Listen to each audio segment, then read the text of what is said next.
Mirai ఇది ఒక Japanese word అంటే ఫ్యూచర్ అని అర్థం. ఈ సినిమా థియేటర్లో మీకు ప్రాపర్గా అర్థం కావాలంటే దానికన్నా ముందు మీరు ఒక చిన్న స్టోరీ తెలుసుకోవాలి.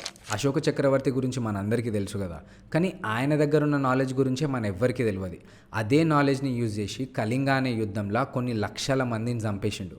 ఆఫ్టర్ వార్ ఎట్లుంటుందో తెలుసు కదా, శవాలు, బ్లడ్ షెడ్, మొత్తం రక్తమై ఉంది.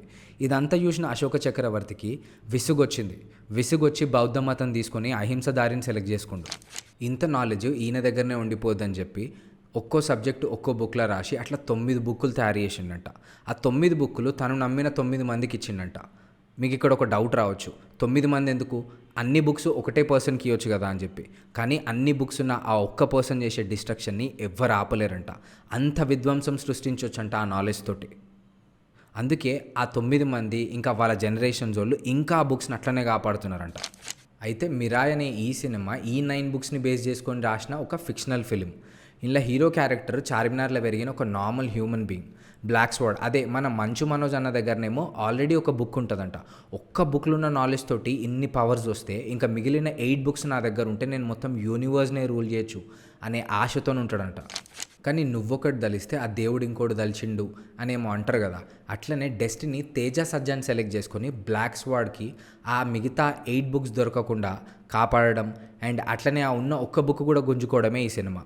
మీకు ఈడ ఒక డౌట్ వచ్చిండొచ్చు, బ్లాక్ స్వార్డ్ అంటున్నావు, పవర్స్ అంటున్నావు, మరి హీరోనేమో నార్మల్ హ్యూమన్ బీయింగ్ కదా, అట్లెట్లా ఫైట్ చేస్తాడు అని. ఈయన్నే హిస్టరీ అండ్ మైథాలజీని మంచిగా బ్లెండ్ చేసి ఉండొచ్చు మన డైరెక్టర్ కార్తిక్ ఘట్టమనేని. అదెట్లా అని అర్థం కావాలంటే అట్లా మెల్లగా వే బ్యాక్ త్రేతాయుగంలోకి పోవాలి. రామాయణంలో సంపత్తి అనే పేరు ఎప్పుడైనా విన్నారా? ఇదొక వల్చర్, అదే మన జటాయు వాళ్ళ యంగర్ బ్రదర్. అయితే ఈ సినిమాలో హీరో క్యారెక్టర్స్కి పవర్ కావాలంటే రాముడు త్రేతాయుగంలో వాడిన ఒక ఆయుధం, అదే మన ట్రైలర్లో ఒక కట్టె చూపిస్తున్నారు కదా, అదే ఆ కట్టెని సంపాదించగలిగితే ఆ కట్టెతోని బ్లాక్ స్వాడ్ని గెలవచ్చు. కానీ రాముడి ఆయుధం అంటున్నావు, త్రేతాయుగం అంటున్నావు, అంత సింపుల్గా ఎట్లా దొరుకుతుంది అని అంటారా? నిజమే, అంత సింపుల్గా దొరకదు కాబట్టే సంపత్తి అనే ఈ పక్షిని దానికి కాపలాగా పెట్టి ఉండొచ్చు. అదే మన ట్రైలర్లో చూపించినారు కదా ఒక పెద్ద వల్చర్ని, అదే. అయితే మిరాయ్ టీమ్ ఇచ్చిన మల్టిపుల్ ఇంటర్వ్యూస్ అండ్ వాళ్ళు బయట పెట్టిన స్టఫ్ అంతా రిఫర్ చేసి అండ్ మేము కూడా కొంచెం రీసెర్చ్ చేసి ఇవన్నీ చేసి వీడియో చేస్తున్నాం.